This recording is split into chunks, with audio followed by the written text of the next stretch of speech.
If you watch Thanksgiving football, odds are you know the Lions have been a part of it for a very long time. And if you were just watching just a few days ago, you saw the Lions lose again. Houston came into Detroit and beat them 41-25, and 2 days after the loss, owner Sheila Ford Hamp fired the head coach and GM. At this point, a Lions defeat is just as much tradition as eating turkey and passing out on your couch at 5 p.m. But it got me wondering, why do the Lions play every Thanksgiving?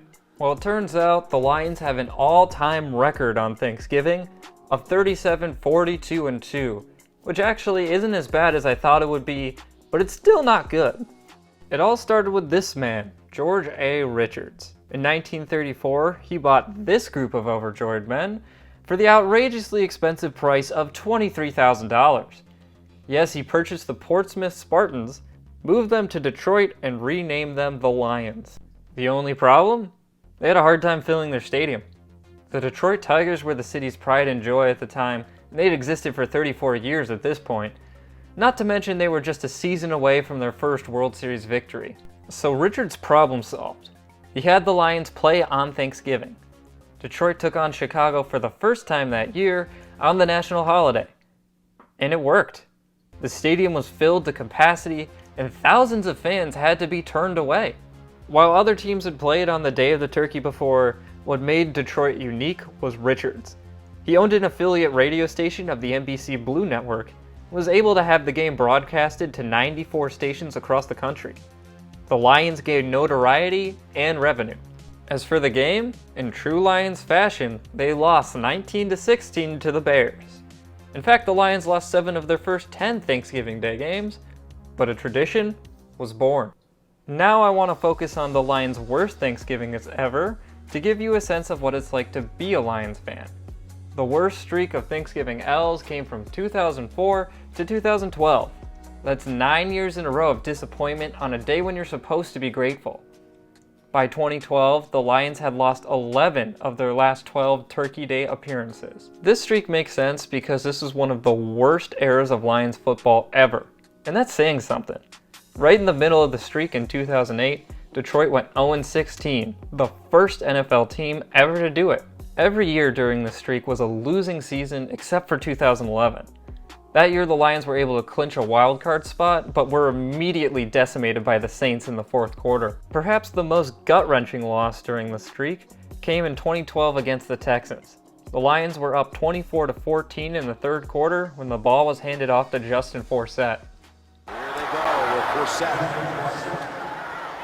He didn't think he was down, and he's still going, and the officials are acting like it's still a live play. Forsett taking it all the way, and still no signal that he was down. Touchdown, Houston. Keep in mind this is the 2012 season, and the year before the NFL implemented a new rule that all scoring plays must be reviewed. Unfortunately for Detroit, then head coach Jim Schwartz threw a challenge flag on the play, not knowing the rule. Because of this, the refs did not review the play, and for good measure, they hit the Lions with 15 yards on the kickoff. The game went into overtime, and sure-footed Jason Hanson hit the upright on a field goal attempt and missed. Then the Texans marched right down the field with ease and kicked a game-winning field goal of their own to beat Detroit 34-31.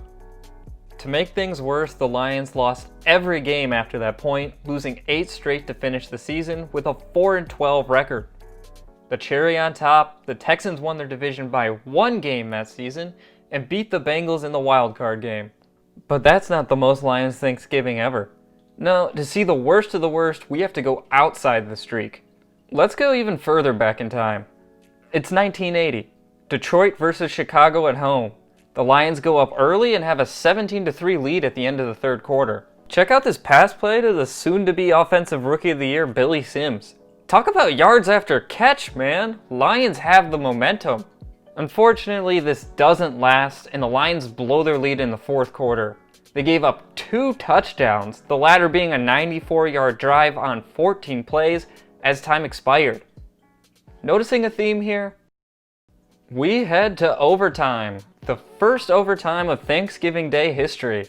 This should be a fun and historic moment and one to remember for the Lions, right? Right? Oh, God. Bears running back Dave Williams returned the opening kick for a 95-yard touchdown. This marks the shortest overtime in regular season history. 13 seconds was all it took for Chicago to dust off the Lions. Of course it doesn't end there though. The Lions finished tied with the Vikings for first place in the NFC Central at the end of the season. The two teams had split that season's games against one another, meaning the tiebreaker had to be determined by conference winning percentage. This is where things get extra tricky and Lionsy.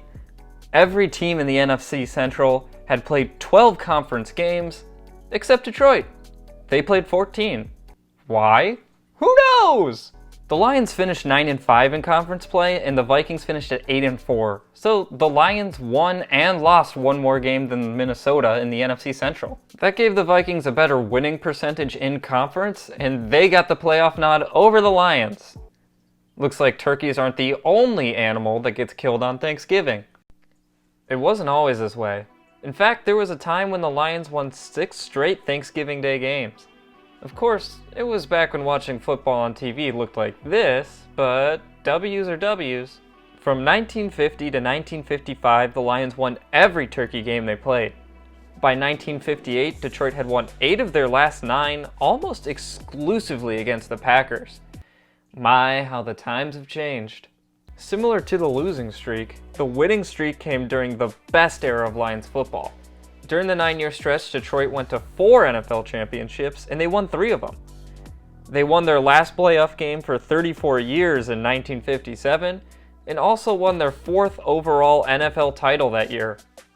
But, as you might know, this was before the invention of the Super Bowl, so the Lions have never been to, let alone won, a modern championship game.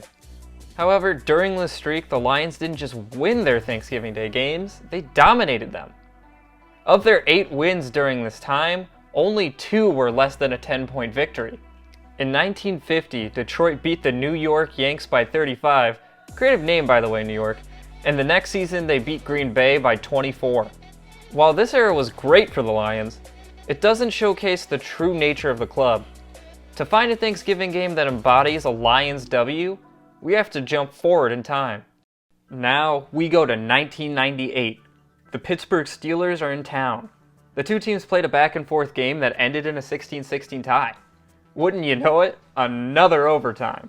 But something's different about this game. One of the 2 players the Steelers sent out to oversee the coin toss is Jerome Bettis. He was born and raised in Detroit, and he couldn't escape its curse. Who will call it from Pittsburgh? Number 36, heads, tails, tails, heads. Call it plays in the air. Heads is the call. He said heads, it is a tails. While at first listen this may seem like total incompetence on Phil Luckett's part, listen to what's revealed with the boosted audio. Call it plays in the air.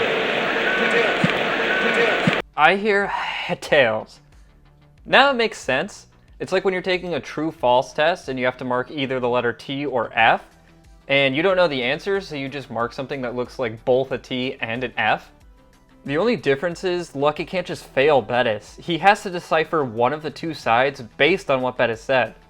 So he went with what the running back started to say at first. Detroit gets the ball, and they make the most of it. This 28-yard pass from QB Charlie Batch to Herman Moore got the Lions to Pittsburgh's 36. Then the Steelers get in their own way and get called for a face mask against Batch. This run by the legendary Barry Sanders was good enough to get Jason Hanson in position for a field goal. And he didn't miss this time.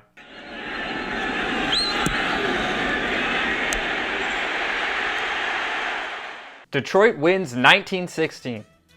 But when you have the Lions curse, it never ends with just a defeat. The Steelers came into the game as playoff hopefuls at 7-4. But from Thanksgiving on, Pittsburgh didn't win another game. They finished 7-9 and missed the playoffs. And even though the Lions finished 5-11, it was as though the roles had been reversed that Thanksgiving. Detroit didn't get to enjoy it too much though. Barry Sanders, 1 year removed from his MVP season, decided to retire in his prime after 1998. Not to mention 8 years later, Jerome Bettis and the Steelers would celebrate as Super Bowl champions on Ford Field. How did the Lions do that year? Well, let's just say they didn't have to deal with those obnoxious lines of fans trying to watch their football game. So what does this all mean? Well, now we know how the Lions do on Thanksgiving is indicative of how the team is going to perform that season. Will they show up on the national stage or not? We also know that the curse extends beyond just the Lions. It affects all Detroiters, even once they've left the city. And while the tradition of the Lions playing on Thanksgiving may never change, it's possible to change what the tradition stands for. The firings of Matt Patricia and Bob Quinn show that Sheila Ford Hamp is far less tolerant of mediocrity than her parents were. But getting rid of a coach and GM is nothing new for the Lions.